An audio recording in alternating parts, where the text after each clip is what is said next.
going to head over here for his first appearance in studio. Martin Biron, on a night when his Buffalo Bills came through with a big victory for him. How are you, buddy? It's great to see you. It's great to be here. Beautiful set. Love the comfortable chairs. I could have watched football and hockey here all night. I'm going to ask you about your Bills in a second, but I got to ask you about these Edmonton Oilers first. Just one win in their first 7 games this season. Lots of people pick this team to win the Stanley Cup. What's your level of concern right now? I'm very concerned right now. Obviously, the goaltending is struggling, and that is an area of concern. You look at their 67 goaltenders in the NHL that have played so far this year. Entering the game on Thursday night, the Leafs goaltender were ranked 55th and 66th in goals saved above expectation. That's too much. Like, you can't win if your goaltenders are in the bottom 10 of the National Hockey League. And that's something that they're going to have to get themselves out of. There's nobody that's coming to help them. They have to do it themselves. The other part that's concerning is their defensive play. They allow 18 slot shots per game. That's last in the NHL. They give up way too many chances from the middle. They made the trade last year, and they say, oh, we brought Matthias Hack home, and we're going to be better defensively.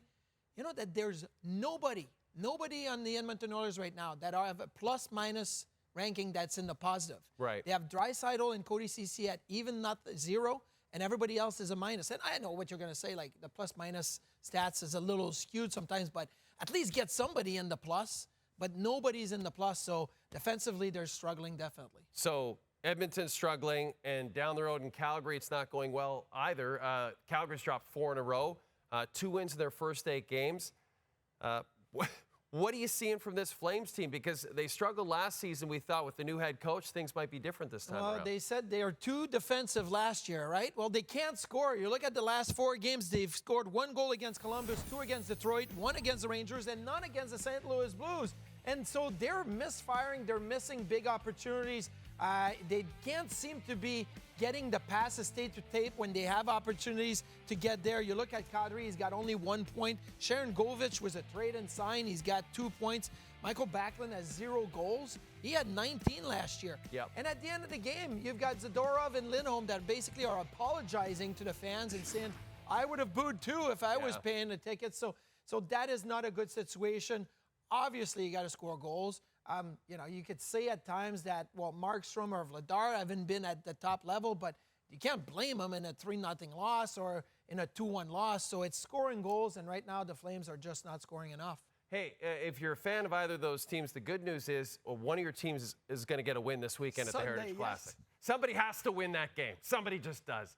What a story Joe Woll is turning into for the Toronto Maple Leafs. He's won 3 straight games.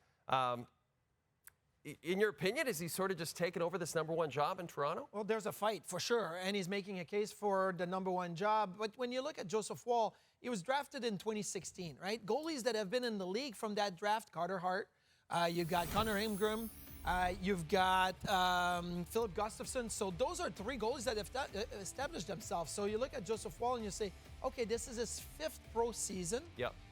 So he should be ready to battle for #1 job. The problem is he's not played a lot of games. The most games he's played in the season in the AHL was 32, and that was his first pro year. So you got to go back to 1920. That year got short with a pandemic. Then the next couple of years were weird. So he has the abilities. He should have the experience. And now it's just about him proving that he can do it. And I think there's an opportunity. And he's looking at this like, okay, right?